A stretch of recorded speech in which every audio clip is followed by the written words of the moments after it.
الفاتحة. أعوذ بالله من الشيطان الرجيم. بسم الله الرحمن الرحيم. الحمد لله رب العالمين الرحمن الرحيم مالك يوم الدين. إياك نعبد وإياك نستعين. اهدنا الصراط المستقيم صراط الذين أنعمت عليهم غير المغضوب عليهم ولا الضالين. آمين. أعوذ بالله من الشيطان الرجيم. بسم الله الرحمن الرحيم. ربنا آتنا من لدنك رحمة وهيئ لنا من أمرنا رشدا. رب زدني علما وارزقني فهما. رب اشرح لي صدري ويسر لي أمري واحلل عقدة من لساني يفقهوا قولي. بسم الله والحمد لله wassalatu wassalamu ala rasulillah Muhammad ibn Abdillah al-qaim bihuquqillah ma dhaqat inna wa farrajahallah. Ashhadu an la ilaha illallah wahdahu la syarika lah wa ashhadu anna sayyidana Muhammadan abduhu wa rasuluhu la nabiyya ba'dah. Allahumma salli ala nuril anwar wa sirril asrar wa tiryakil aghyar wa miftahi babil yasar سيدنا محمد المختار وآله الأظهار وأصحابه الأخيار عدد نعم الله وأفضاله. اللهم صل على سيدنا محمد الفاتح لما أغلق الخاتم لما سبق ناصر الحق بالحق والهادي إلى صراطك المستقيم وعلى آله حق قدره ومقداره العظيم. بسم الله ما شاء الله لا يسوق الخير إلا الله. بسم الله ما شاء الله لا يصرف السوء إلا الله. Bismillahi ma sya'allah ma kana min ni'matin faminallah. Bismillahi ma sya'allah wala hawla wala quwwata illa billah. Amma ba'd. Alhamdulillah wa syukru lillah ala ni'amillah. Semoga pertemuan pada hari ini Allah Subhanahu wa taala berkahkan kita. Allah berikan keistiqomahan dengan wasilah kita selalu datang ke masjid. Istiqomah untuk selalu menjaga ketaatan kepada Allah Subhanahu wa taala. Tentunya kita ingin terus terjaga hingga bertemu dengan Allah dalam keadaan husnul khatimah. Amin ya rabbal alamin. Yang saya hormati para jajaran DKM, masuk Ustaz Heri yang dimuliakan Allah, seluruh orang-orang tua kita, sesepuh kita di wilayah ini. Ini pertama kali saya datang ke sini, wasilah Kak Anton ini kebetulan adalah kakak kelas kami di Jaya di Freeport. Jadi paling tidak tahu kecilnya gitu ya, sama-sama tahu zamannya gitu ya. Alhamdulillah, mudah-mudahan ini wasilah yang baik. Wasilah yang baik kita bisa berada di tempat yang barokah ini. Hari ini sedikit saja mungkin saya ingin menyampaikan beberapa, ya kita sebut sajalah berbagi faedah. Karena saya yakin di tempat ini orang-orang yang berilmu semuanya, orang-orang yang istiqomah ngaji semuanya, sehingga apa yang disampaikan pada hari ini sifatnya hanya bagian dari penyampaian faidah saja. Hari ini ujungnya kita akan bicara soal bagaimana mencintai dan dicintai oleh Allah. Tapi kita akan berangkat dari hal yang sangat penting untuk sampai ke situ. Orang Islam itu hebat, Pak. Gimana tidak hebat? Dan ini pengakuan yang diakui oleh orang-orang Yahudi. Jadi orang Islam itu, saya ketemu kata-kata ini dari Bapak. Bapak tuh cerita bahwa orang-orang Yahudi yang kerja di Freeport itu, orang-orang Amerika yang kerja di Freeport itu, mereka tuh kagum sama Islam. Apa kekaguman mereka terhadap Islam? Islam itu sudah menentukan tujuan dan umatnya tinggal menjalani. Berbagai cara, berbagai jalan untuk menuju tujuan yang sama. Itu ditandai dengan apa? Menariknya dia ngomong, ditandai dengan cara baca. Cara baca kalian itu seperti cara hidup kalian, seperti itu. Kita tuh baca dari kanan menuju ke kiri. Itu menunjukkan bahwa kalian sudah tahu tujuan hidup kalian. Kalian tinggal menjalani saja perjalanan menuju tujuan hidup kalian. Berbeda dengan kami. Kami itu semuanya hanya berjalan sesuai dengan jalan kami, tapi kami kemudian tidak tahu tujuan hidup kami. Nah, ini yang kemudian saya ingat betul dalam obrolan dengan Bapak di sela-sela sela-sela istirahat lah gitu ya. Saya ingat ini obrolan ini saya masih kelas 3 SMP lah. Bapak ngobrol begitu tuh masih kelas 3 SMP. Banyak obrolan-obrolan Bapak yang kemudian Bapak ceritakan itu pengalaman bertemu dengan orang-orang asing di sana. Terutama kebanggaannya terhadap Islam. Nah, kita ini diberikan sama Allah Subhanahu wa taala tujuan hidup yang jelas. Tujuan hidup yang jelas itu sudah ada jalannya. Sudah ada jalurnya. Terkadang membuat hidup kita terkadang suka terdistrak, suka terganggu, suka melenceng. Dan melencengnya jalan hidup kita itu Allah tetap juga sudah kasih jalan. Begitu rahman dan rahimnya Allah kepada kita. Jadi kehidupan kita ini semuanya sudah ditata sama Allah. Allah sudah menata hidup kita sehingga kita tinggal menjalaninya saja. Bayangkan bagaimana syukurnya kita dan besarnya kita atas rahmat yang Allah berikan kepada kita. Saya ambil contoh sederhana begini saja cara berpikirnya. Kalau kemudian kita tidak bisa mensyukuri ini, rasanya kita layak disebut hamba yang kufur nikmat. Hidup kita itu sebenarnya sudah semuanya serba gratis. Kita tinggal di rumah, itu rumahnya hakikatnya gratis, Pak. Kita pakai airnya, air tanah itu kemudian hakikatnya gratis. Kemudian kita pakai listrik itu hakikatnya gratis. Kalau kemudian ada orang yang menggugat kalimat ini, saya akan jawab begini. Secara tauhid, kalimat ini benar. Sebab apa? Sebab sebenarnya semua apa yang kemudian kita dapatkan pada hari ini Allah sudah siapkan. Bahkan sampai uang untuk bayar listrik itu Allah siapkan. Allah siapkan uang untuk bayar listrik, Allah siapkan uang untuk bayar air gitu ya. Allah siapkan kita untuk bayar PBB, Allah siapkan kita untuk bayar pajak gitu. Itu hakikatnya Allah siapkan.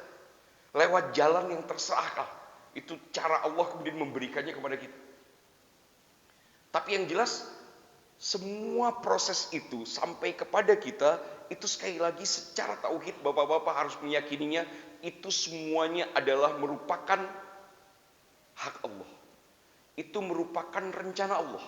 Itu merupakan bagian dari ketetapan Allah yang Allah tetapkan kepada hambanya.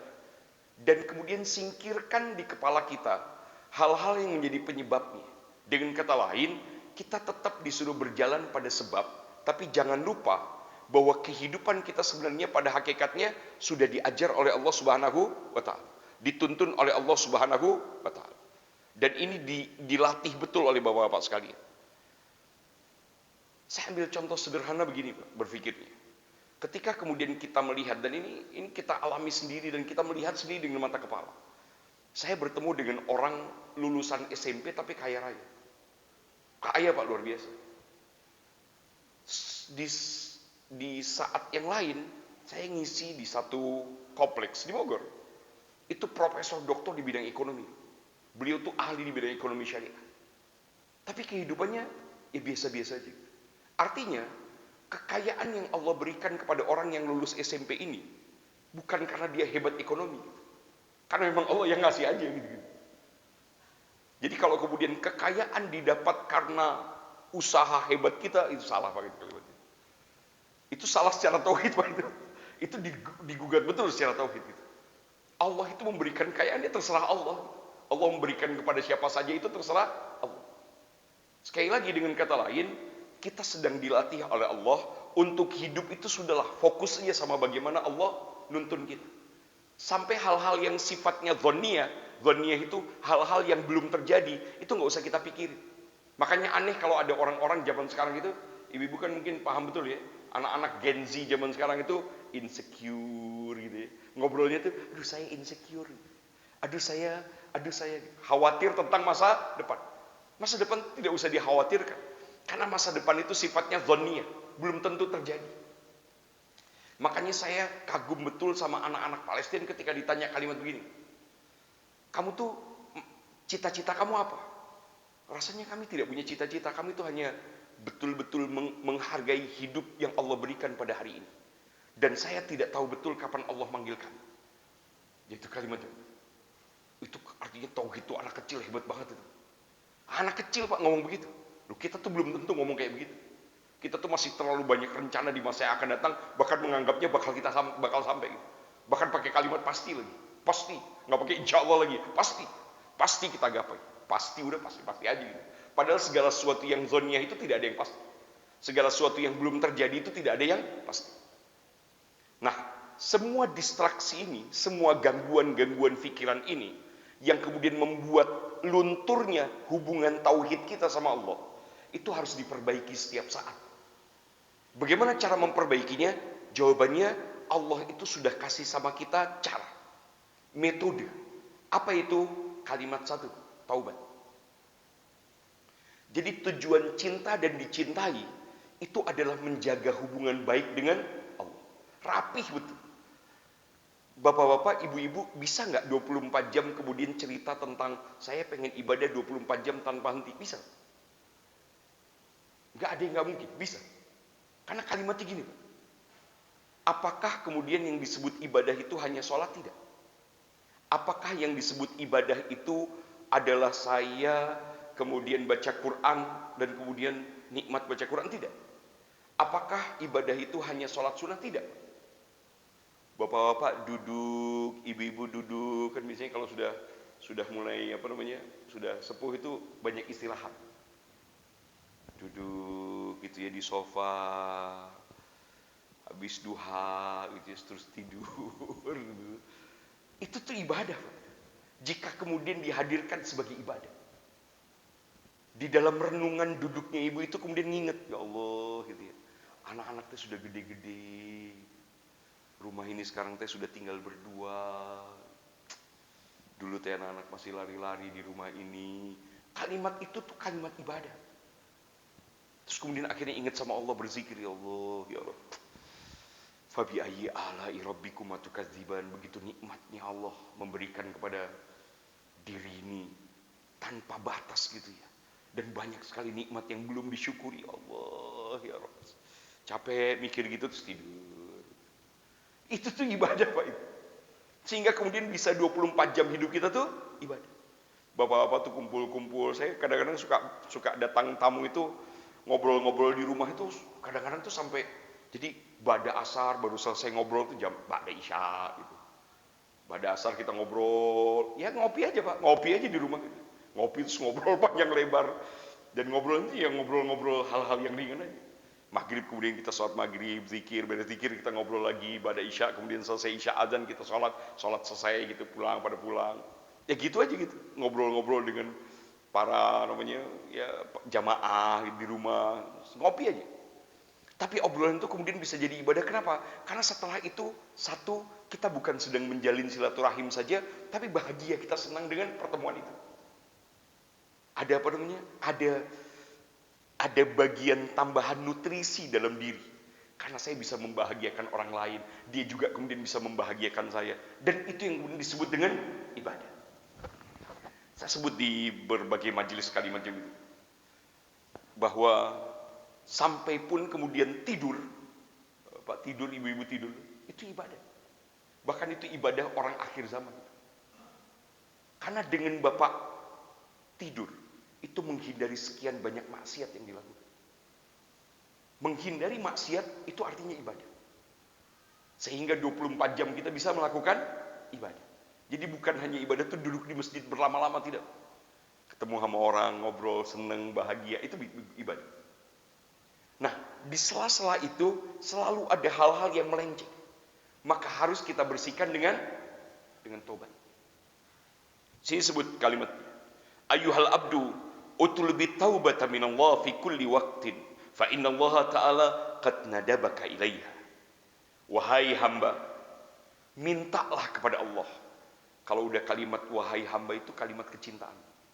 Karena penyebutan hamba itu adalah penyebutan kalimat cintanya Allah kepada makhluknya. Jadi kalau disebut hamba itu merupakan panggilan cinta. Sama dengan perkataan Sayyidina Ali karamallahu wajhah radhiyallahu ta'ala an. Beliau mengatakan kafani izzan an akuna laka abdan wa kafani fakhran an takuna li rabban. Dan ini kalau bisa Bapak hafal, jadikan wirid, karena Sayyidina Ali menjadikan ini sebagai wirid, Pak. Kafani izzan an akuna laka abdan wa kafani fakhran an takuna li rabban. Saya ulangi lagi kalimatnya sekali lagi. Kafani izzan an akuna laka abdan wa kafani fakhran an takuna li rabban. Sudah memuncak atau sudah sampai puncak, mentok itu puncaknya. Kemuliaanku ketika engkau memberikan takdir kepadaku sebagai seorang hamba. Jadi kemuliaan kita tertinggi, terhebat, itu adalah ketika Allah mentakdir kita sebagai seorang hamba. Itu udah paling mulia, Pak. Pertanyaannya apa? Apa ciri seorang hamba? Ciri seorang hamba itu banyak sujud. Ciri seorang hamba itu setelah kemudian dia sujud sholat, dia jadikan hidupnya itu seluruhnya untuk sujud. Artinya, ketika seorang hamba menjadikan hidupnya di dalam sujud terus menerus, berarti dia tahu diri. Dia ngerti diri. Lanjut kepada kalimat berikutnya, di bagian kedua, kafani fakhran antakuna li rabban. Sungguh aku sudah begitu sangat amat berbangga ketika engkau menjadikan dirimu, zatmu sebagai Robku. Kebanggaan terbesar kita adalah Allah itu memberikan kita kesempatan untuk sujud kepada Allah. Allah sebagai Rob kita. Rob itu pengatur, Rob itu pengayom, Rob itu kalau sudah kayak begitu, setiap hari kemudian kita hadirkan diri sebagai seorang hamba, maka setiap detik, setiap waktu, setiap saat, setiap kita melakukan apa saja, kita akan ngerasa selalu tunduk sama Allah Subhanahu wa Ta'ala. Maka nggak ada tuh kalimat merasa punya, merasa bisa, merasa, nggak ada. Karena semuanya punya Allah, bukan punya kita. Tidak boleh seorang hamba memberikan pengakuan yang bukan miliknya. Dan kita sebagai hamba tahu betul bahwa segala sesuatu yang ada di dunia ini adalah milik Allah.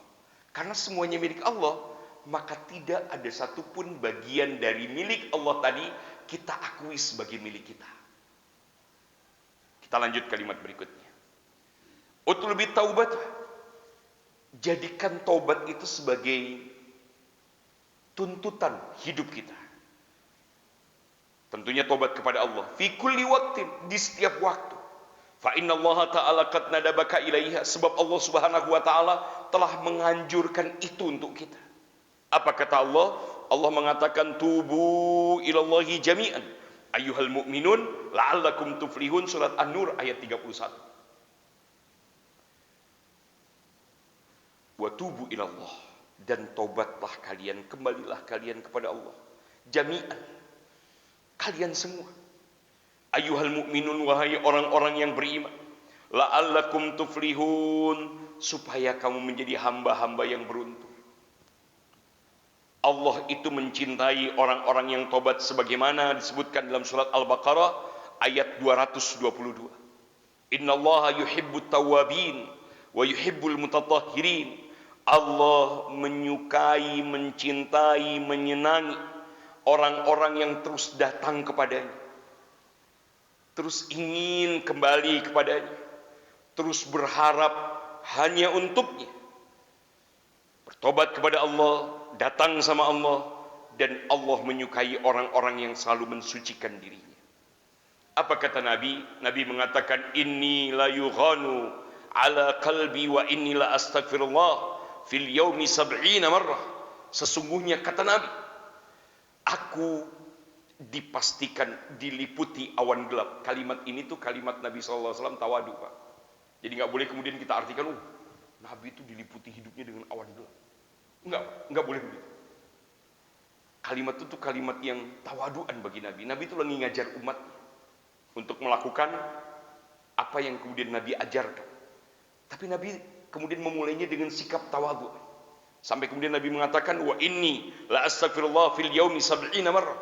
Dan pastilah aku memohon ampun kepada Allah 70 kali setiap hari. Dengan kata lain, Nabi itu nggak pernah berbuat dosa. Nabi sekali lagi hanya mengajarkan ini kepada umatnya, bahwa ketika ada perasaan di dalam diri ini, mulai tidak memahami jalan yang Allah sudah tetapkan untuk kita, sudah mulai terdistrak pikiran kita, sudah mulai keganggu ibadah kita, sudah mulai kita marah-marah nggak jelas, sudah mulai kita kemudian khawatir nggak ada ujungnya, sudah mulai ketakutan terus menerus.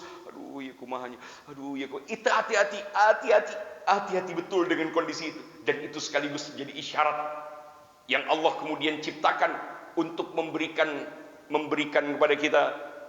Allah ngasih tahu sama kita bahwa ini saatnya engkau datang padaku. Jadi kalau bapak sudah mulai pengennya marah aja, Pak, buru-buru datang sama Allah. Ibu tuh pengennya, pokoknya ngeliat suami teh kesel aja gitu bawahnya gitu, gemes gitu ngeliat, buru-buru kemudian datang sama Allah, buru-buru datang sama Allah tuh.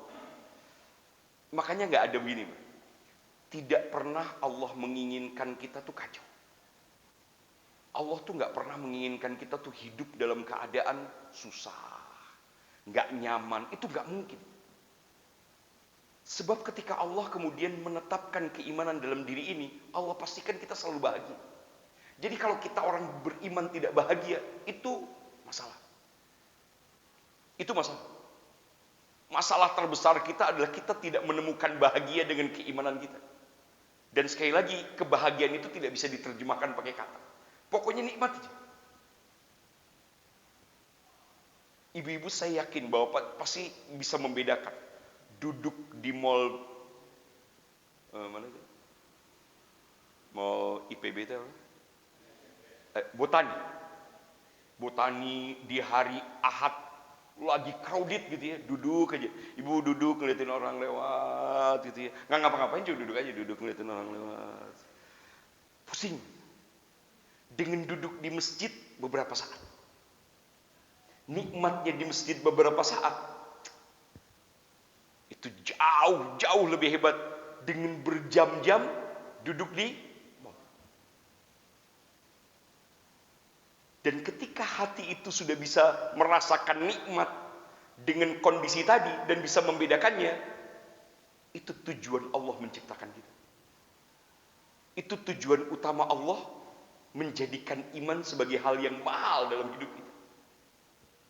Maka ketika kita bisa merasakan zauk itu rasa, bisa merasakan rasa itu, yang rasa itu tidak diberikan sama Allah kecuali karena kecintaan, itu berarti Allah sudah memberikan nikmat yang besar kepada kita karena keimanan itu sendiri. Nggak ada bandingan, tidak ada bandingan.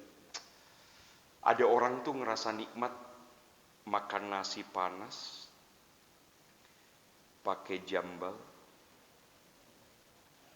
sambalnya sambal dadakan, ada pete yang dibakar langsung di kayu gitu. Sepertinya enak banget. Nggak usah yang mahal, tapi yang segitu tuh nikmatnya bukan main, tuh bahagia gitu. Beres terus ngopi, gitu Pak, Masya Allah. Itu beres makan itu, terus kemudian nikmat gitu, tenang, enak.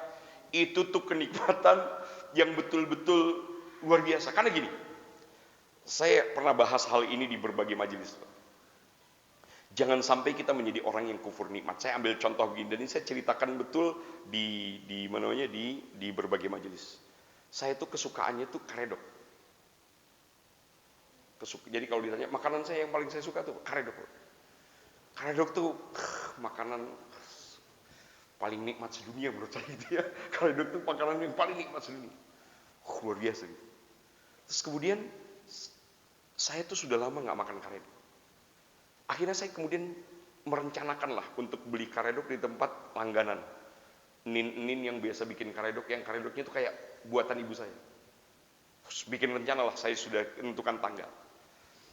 Hari hanya ketika saya kemudian sudah rencanakan untuk beli karedok dan makan karedok itu di sela-sela kekosongan kegiatan gitu. Berangkat ke sana ternyata Pak, ternyata tutup. Oke lah, nggak tutup lah. Saya datang, dompetnya ketinggalan. Terus saya ngomong begini kalimat itu. Bukan rezeki. Bapak sekalian, kalimat bukan rezeki itu disalahkan sama para ulama. Kan sering kita begitu ya. Belum rezeki. Coba itu kalimat. Kalimat itu disalahkan Pak sama para ulama. Karena sebelum kemudian saya sampai ke tempat itu beli karedok dan akhirnya karedoknya tutup atau dompet ketinggalan, itu saya sudah dapat rentetan nikmat. Nikmat apa? Satu, nikmat sehat. Selera makan. Muncul selera makan itu menunjukkan saya sehat. Selera karedok itu menunjukkan saya sehat. Terus kemudian bukan hanya sehat, tapi saya pada saat itu kemudian sedang bahagia. Karena ingin mendapatkan apa yang saya inginkan. Ini kemudian akhirnya jadi hilang dengan kata-kata apa? Dengan kata-kata, ya belum rezeki. Dan para ulama menyebutnya kita kufur nikmat. Coba itu. Artinya, ketika kita menginginkan sesuatu dan sesuatu tadi tidak kita dapatkan, sebenarnya sudah banyak rentetan nikmat yang kemudian sudah kita lewati. Dan itu harusnya kita syukuri. Untuk urusan takdir ternyata saya nggak bisa makan, ya udahlah gitu. Itu adalah bagian dari takdir yang harus diyakini sebagai ketetapan Allah. Udahlah, nggak usah repot-repot gitu. Karena tempat saya beli dengan karedok tuh jauh banget gitu. Saya nggak usah kemudian maksain diri karena udah itu saya pulang kemudian saya balik lagi gitu. Udah salah. Sambil kesel gitu ya. Dompet ketinggalan, sudah datang marah-marah sama istri. Kenapa sih nggak ngingetin dompet saya? Wah, aku marah beres kemudian saya tetap beli karedok terus makan sambil kesel gitu. Kacau Pak itu gitu Pak gitu. Begitu tuh akhirnya kacau kita hidup kayak begitu. Ya udahlah. Kalau sudah ya, oh berarti ya yang penting saya sudah melewati sekian banyak nikmat. Udah cukup. Saya nggak akan lupakan itu. Tapi intinya, insya Allah kapan-kapan lah kita nanti beli karedok lagi. Kan sederhana gitu ya. Kalau hidup kayak gitu kan enak. Gitu. Ada alhamdulillah, nggak ada, ya udah. Kok pusing-pusing amat sih hidup gitu. Nah, kalau sudah mulai kita ngatur gitu ya, itu artinya banyak dosa. Kalau sudah mulai kayak gitu kemudian kita nggak bisa menerjemahkan sebagai sebuah takdir, itu artinya kita banyak dosa. Buru-buru datang sama Allah untuk tobat. Saya tuh kadang-kadang suka ya gitu ya, suka ingat lagi gitu. Kalau lagi saya suka marah gitu ya sama istri, gitu, marah sama anak. Habis itu saya buru-buru perbaiki. Supaya apa? Supaya kemudian kesan marah ini tidak nempel di hati mereka.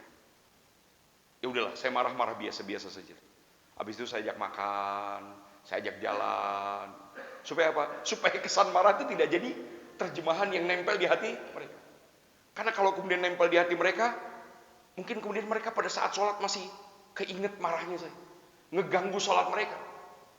Makanya saya di pesantren kan nggak pernah, sudahlah, saya nggak pernah marah-marah sama santri. Saya tuh cukup kalau lagi anak-anak sudah menjelang jam 5, mereka masih ada di lapangan, belum mandi tuh, udah sholat asar.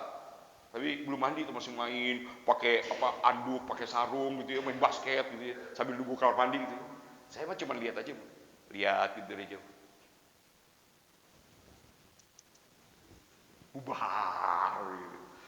Nggak usah ngomong lah sekarang. Cukup kita lihat mereka bubar. Cukup ya begitu aja. Kenapa nggak perlu dimarahin? Nggak usah Pak. Saya khawatir kalau saya marah itu tersimpan kesan di hati mereka. Dan kemudian ngeganggu sholat maghrib mereka. Dan itu jadi dosa. Coba itu tuh jadi dosa. Jadi kacau gitu. Ya udahlah. Pokoknya kita tuh harus jadi orang yang kemudian harus tetap menghadirkan bahagia dan membahagiakan orang lain. Lanjut kalimat berikutnya. Fa in aradta taubata fayambaghi laka an la takhluwa min at-tafakkuri tiwala umri. Ketika kemudian kita sudah diberikan kemudahan untuk taubat kepada Allah, ada satu hal yang harus dihadirkan.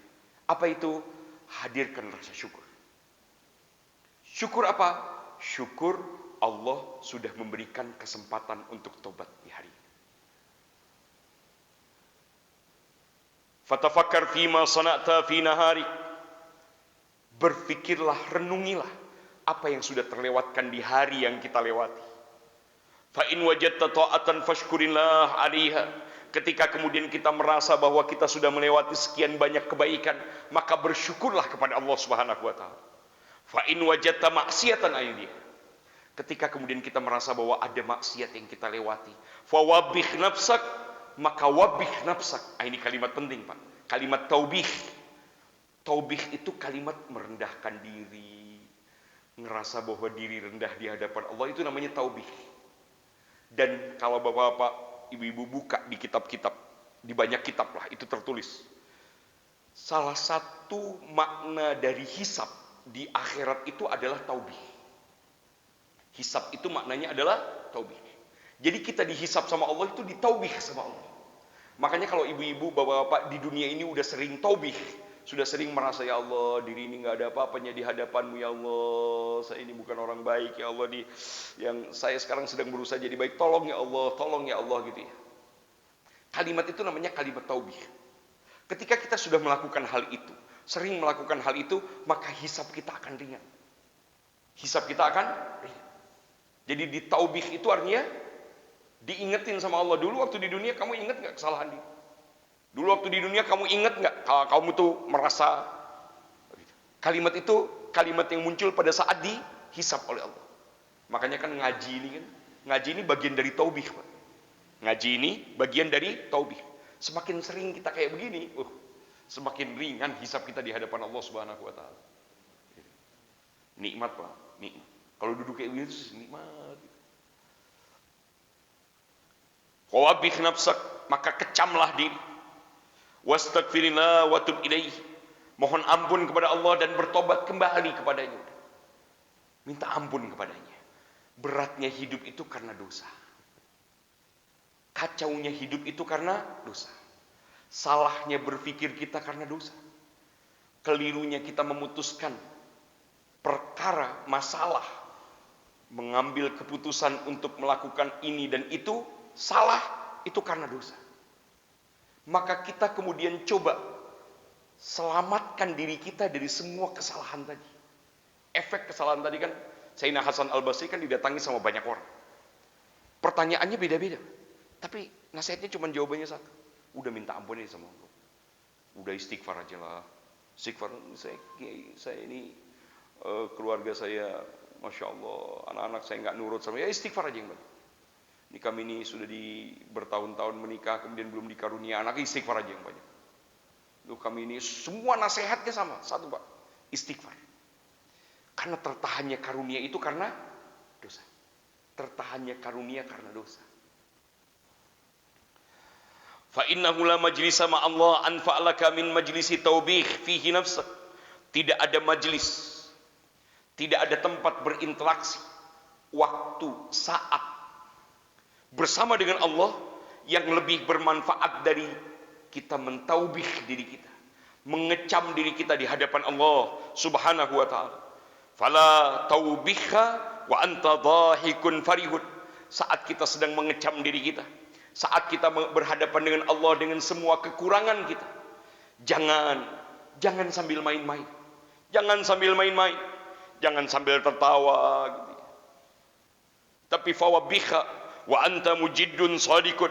Ketika kita mentaubih diri kita, mengecam diri kita, sungguh-sungguh jujur, muzhirul lil abusa, menampakkan kesedihan, munkasirun dzalil, kecewa, hina. Ketika itu sudah kita tampakkan di saat-saat kita sedang begitu, terus kemudian menampakkan itu, dan habis itu kemudian Allah munculkan bahagia, diringankan Pak sama Allah. Fa in fa'alta dzalik abdalakallahu bil huzni farah. Allah akan gantikan kesedihan menjadi kebahagiaan. Wa bidzulli izzan, Allah akan gantikan kehinaan menjadi kemuliaan. Wa bidzulmati nuran, Allah gantikan kegelapan dengan cahaya. Wa bil hijabi kashfan, dan Allah Subhanahu wa taala gantikan keterhalangan hijab dengan tersingkapnya hijab. Akhirnya kita bisa merasakan sekian banyak nikmat yang Allah berikan. Bapak sekalian, hidup itu harus begitu. Harus apa? Harus bahagia terus. Makanya ketika umur kita ini sudah nambah, yang kita latih adalah bahagia. Agar saat ketemu dengan Allah itu kita dalam keadaan bahagia. Ibu-ibu, saya nggak ingin betul ibu-ibu tuh memunculkan kekhawatiran, nggak perlu. Kita tuh seharusnya di akhir-akhir hayat kita itu memunculkan bahagia. Tenangin diri, bersihin diri, deketin diri sama Allah. Hanya itu yang bisa menyelamatkan kita, menghadirkan bahagia di sisa usia kita. Dengan apa? Itu dengan mengasah hubungan kita, terus kita asah sama Allah Subhanahu wa taala. Kalau itu bisa terjaga, ya Allah ya Rabb, nikmat yang tidak akan pernah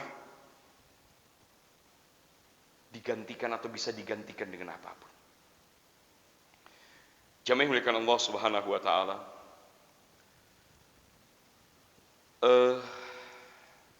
ada pertanyaan begini.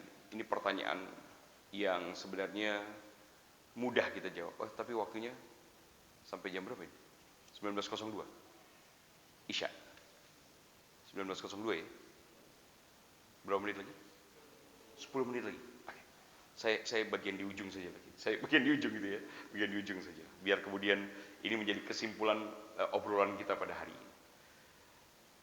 Sulitkah kita untuk mengikuti Nabi? Kan gini. Bagaimana sih cara mencapai bahagia? Jawabannya kan mutaba'atun Nabi. Ngikutin Nabi. Jawabannya tidak. Tidak sulit, Pak. Ngikutin Nabi itu nggak sulit. Jangan pernah menerjemahkan bahwa kita tuh sulit ngikutin Nabi. Karena Nabi udah jamin kalimat begini. Bahwa agama ini adalah agama yang sangat mudah dilakukan oleh umat. Tidak ada yang sulit. Saya ambil contoh sederhana saja. Bapak-bapak ketika kemudian ini sedikit kita bicara fikih. Ketika bapak-bapak tidak mampu berdiri, maka bapak-bapak itu boleh melakukan hal-hal yang proses yang kemudian bapak-bapak tetap sholat tapi dihitung sempurna sama Allah. Kalau bapak-bapak tidak bisa berdiri, maka bapak-bapak boleh berdiri tapi inhina. Inhina tuh berdiri sambil agak bungkuk gitu. Itu namanya inhina. Bapak nggak berdiri sempurna tapi berdirinya inhina. Oh iya, saya bisa berdiri, saya masih bisa berdiri, tapi berdirinya nempel tembok. Maka berdirilah. Saya masih bisa berdiri, tapi saya harus menopang pada suatu. Saya nggak bisa berdiri. Boleh nggak saya duduk? Oke. Duduknya bisa nggak pakai lutut? Oh nggak bisa, ini masalahnya di lutut. Yaudah, berarti duduk di kursi. Boleh duduk di kursi. Tapi kalau masih bisa berdiri, nanti pas saat ruku, duduk. Tapi kalau udah nggak bisa, boleh. Dari awal, iya saya kalau harus berdiri kemudian duduk, itu tuh sakit kaki. Ngilu. Ya udahlah, duduk saja dari awal, duduk saja. Semua hitungannya apa? Tetap sempurna. Nggak bisa duduk, boleh nggak berbaring? Boleh. Berbaring miring. Bahkan di masjid. Tapi kan jarang kita lihat. Di Madinah itu saya ketemu dengan beberapa orang yang kalau tidur itu, kalau mereka sholat tidurnya miring. Ala jambin. Lambungnya. Bisa di kanan atau di kiri. Boleh dua-duanya. Kalau nggak bisa sampai mustalqi. Mustalqi itu tidur terlentang. Terus telapak kakinya ke arah kiblat. Itu tuh bisa dilakukan. Artinya, kita itu tetap bisa menghadap Allah dengan kondisi apapun. Ternyata mustalqi nggak bisa gerakin kepala. Ya udah, pakai kelopak mata aja. Nggak bisa juga. Ya udahlah, bacanya di dalam hati saja. Terus nggak bisa juga, masih sadar. Ya udahlah, apa sajalah gitu. Pokoknya sesadarnya saja. Sholat itu sesadarnya. Kan kalau kita ketemu orang-orang tua kita, Ada yang kemudian sholat tuh sadarnya hanya sebentar, habis itu tidur. Bangunin sama kita, sadar lagi. Ya udah, kemampuannya aja. Sadarnya sampai di mana? Yang penting kemudian dia sholat. Sudah nggak bisa, ya sudahlah. Udah nggak bisa berarti belum disolatin, belum dulu Pak, jangan buru-buru disolatin gitu ya. Ya udahlah, habis itu mungkin dia adalah orang yang memang tidak bisa dipaksa sholat. Baru kemudian terakhir ya kalau memang sudah meninggal dunia baru kita sholatin. Tapi intinya agama ini mudah. Bahkan bapak-bapak tuh dibolehkan untuk sholat sunnah di perjalanan, naik kendaraan. Kan sholat sunnah itu boleh duduk, bahkan di kendaraan. Sekian banyak sholat sunnah bapak boleh lakukan di kendaraan. Segitu gampangnya agama. Masya Allah. Bahkan dihamparkan tempat sujud untuk kita tuh, kita bisa sholat di mana saja. Saking mudahnya ini agama. Maka mutabaatun Nabi itu sebenarnya tidak sulit. Dan Nabi tidak memaksa kita ideal. Jangan terjemahkan kita itu baru diterima sholat kita kalau ideal. Kan ayatnya begitu ya. Datanglah kepada Allah arojan wa mukasiro, kan gitu kalimatnya. Datanglah kepada Allah dalam keadaan patah-patah gitu ya, pincang-pincang. Artinya keadaan apapun kita datang sama Allah, Allah terima. Keadaan apapun kita datang sama Allah. Nggak sempurna nih sholat kita gitu. Sholat kita tadi maghrib tuh nggak sempurna. Untungnya kita sholat dalam jamaah. Maka tidak sempurna nih sholat kita itu akan dihitung sama Allah tetap sempurna karena kita melakukannya di dalam jamaah. Jadi kan dilihat sof yang paling terakhir, ada yang khusyuk nggak? Oh nggak ada. Maka lihat depannya, ada yang khusyuk? Oh nggak ada. Depannya lagi ada yang khusyuk? Oh nggak ada. Sampai imamnya pun nggak khusyuk. Misalnya itu misalnya. Maka Allah akan terima sholat semuanya yang sholat dalam jamaah karena mereka melaksanakan dalam jamaah dan dihitung sholatnya sempurna. Itu hebatnya sholat jamaah. Kalau sholat sendiri nggak, tergantung sadarnya gitu. Nah, kalau kita sholat sendiri itu tergantung sadarnya gitu. Sadar takbiratul ihram sama salam kan bisa begitu. Takbiratul ihram sadar. Beres itu udah gak sadar tuh. Udah mikirin macam-macam. Yang ibu-ibu mikirin nanti masak apa ya hari ini ya gitu ya. Duh ini ya, mikirin macam-macam lagi. Beres kemudian habis itu baru sadar lagi, salam. Assalamualaikum warahmatullahi. Ya itu aja yang dihitung kalau sholat sendiri. Tapi kalau sholat jamaah itu dihitungnya sempurna. Maka selagi kita masih bisa melaksanakan sholat jamaah, maka laksanakan sholat di dalam jamaah, keadaan apapun kita, Allah akan menghitungnya sempurna. Sehingga mutabaatun Nabi itu tidak sulit. Mudah-mudahan apa yang disampaikan manfaat buat kita semua. Allah Subhanahu wa taala memberikan taufik dan hidayah kepada kita. Allah berikan kemudahan kepada kita lahir dan batin. Dan yang paling penting Allah istiqomahkan kita. Mudah-mudahan apa yang disampaikan manfaat. Wabillahi taufik wa hidayah. Kita tutup dengan doa Al-Fatihah bil qabul wa tamami kullal ma'mul mahabbati Rasul Al-Fatihah.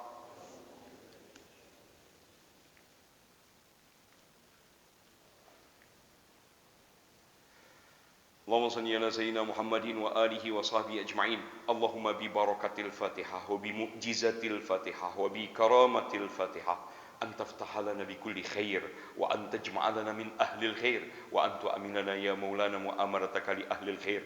Allahumma inna nas'aluka ziyadatan fid din wa barakatan fil umur wa sihhatan fil jasad wa sa'atan fil rizqi wa taubatan qabla al-maut wa syahadatan 'inda al-maut wa maghfiratan ba'da al-maut wa 'afwan 'inda al-hisab wa amanan minal adab wa nasiban minal jannah warzuqna nadhara ila wajhikal karim. Ya Allah ya Rahman bi rahmatika ya arhamar rahimin walhamdulillahi rabbil alamin. Taqabbalallahu minna wa minkum fataqabbal ya karim. Mudah-mudahan dikabul, dijabah oleh Allah Subhanahu wa taala. Wabillahi taufik wa hidayah lakum minkum. Assalamualaikum warahmatullahi wabarakatuh.